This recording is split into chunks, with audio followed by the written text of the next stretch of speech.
Om Shanti. Welcome to आपके अपनी channel meditation lamp, जिसे आप अपनी आत्मा को परमात्मा के ज्ञान खजाने से भरपूर करने के लिए और अपनी इस आध्यात्मिक यात्रा की उन्नति के लिए चैनल को लाइक शेयर सब्सक्राइब कर सकते हैं। अभी अव्यक्त मुरली सीरीज चल रही है, जिसमें हमने लास्ट 1973 की मुरलीज़ को कंप्लीट किया है और आज से हम 1974 की मुरलीज़ को स्टार्ट कर रहे हैं, जिसके मुख्य पॉइंट्स हम देखेंगे। आज मुरली है 25 जनवरी 25 जनवरी 1974, जिसका टाइटल है निराकार स्वरूप की स्मृति में रहने तथा आनंद रस लेने की सहज विधि।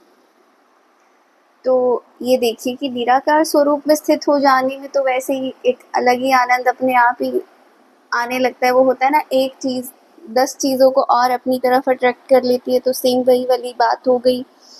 तो बाबा ने क्या कहा, देखो, जैसे साइंस वाले हर वस्तु की गुह्यता में जाते हैं और नई नई इन्वेंशन खोज करके लाते हैं, करते रहते हैं, ऐसे ही अपने निजी स्वरूप और उसके अनादि गुण व संस्कार, इन एक एक गुण की डीपनेस में, गहराई में जाना चाहिए। गहराई में जाने से क्या होगा, आपको उस चीज़ की एग्जैक्ट अनुभूति होगी कि और क्या हो सकता है, और क्या हो सकता है, और क्या हो सकता है। कि ऊपर ऊपर से जो दिखाई देता है सच, या फिर जो कह सकते हो भावनाएं, सिर्फ उतनी नहीं होती, उनकी एक गहराई होती है, उनकी एक डेप्थ होती है। जैसे आनंद स्वरूप कहते हैं, तो वो आनंद स्वरूप की स्टेज क्या है, उसकी अनुभूति क्या है, उस स्वरूप में होने से विशेष प्राप्ति क्या है, और ये आनंद कहाँ किसको जाता है। तो बाबा बोलते उस समय की स्थिति का प्रत्यक्ष प्रभाव स्वयं पर और दूसरी आत्माओं पर क्या होते हैं। देखो, एक ही चीज़ को, मतलब एक स्वरूप के लिए कितनी कितनी बातें हैं चेकिंग करने के लिए, जैसे हम लोग पता लगा सकते हैं कि हम सच में डेप्थ में गए हैं या नहीं गए हैं।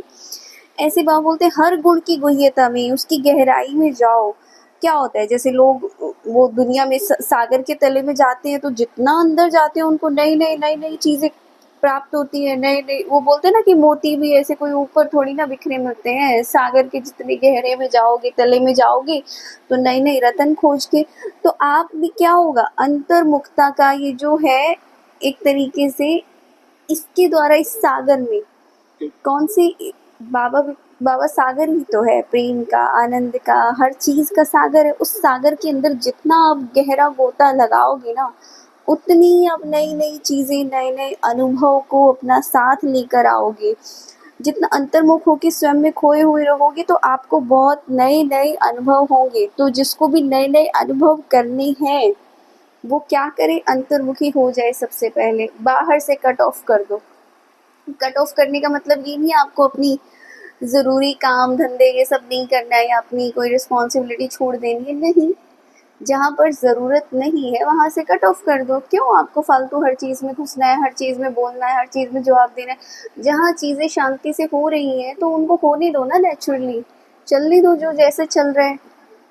ज़्यादा मतलब देखो, तपस्या का एक समय होता है, उसको डिसाइड करके, और फिर आप कुछ टाइम अपने डेली के 24 आवर्स में से कुछ समय ऐसा ज़रूर निकालिए कि जो सिर्फ और सिर्फ आपका है।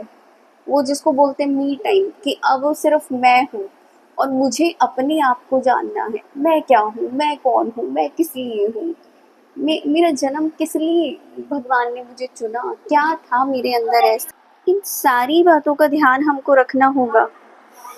तो उस समय पर आप अपने लिए ही जो भी चीज़ें करोगे ना, आप अपनी आत्मा को सच में उस जगह पर देख पाओगे जहाँ पर आप सोच भी नहीं सकते हो। जो आप मतलब एक तरह से लक्ष्य लोगे, एक बार लेकर देखिए, एक बार अपने लिए टाइम डिसाइड कीजिए। जितने परिवर्तन आप कर पाओगे ना, शायद 1 साल के अंदर आप नहीं कर पाए होंगे, उतना 1 महीने के अंदर आप कर पाओगे।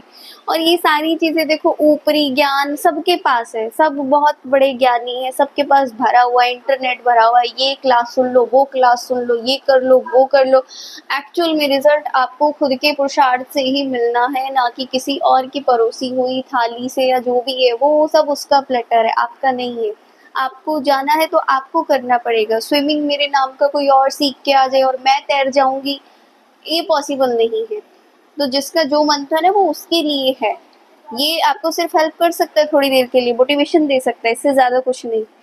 ठीक है जी, तो ये थी आज की मुरली। जो भी चैनल पे नए आए हैं, चैनल को लाइक, शेयर, सब्सक्राइब कर सकते हैं। मिलते हैं हम लोग नेक्स्ट मुरली में, तब तक के लिए थैंक यू सो मच। ओम शांति।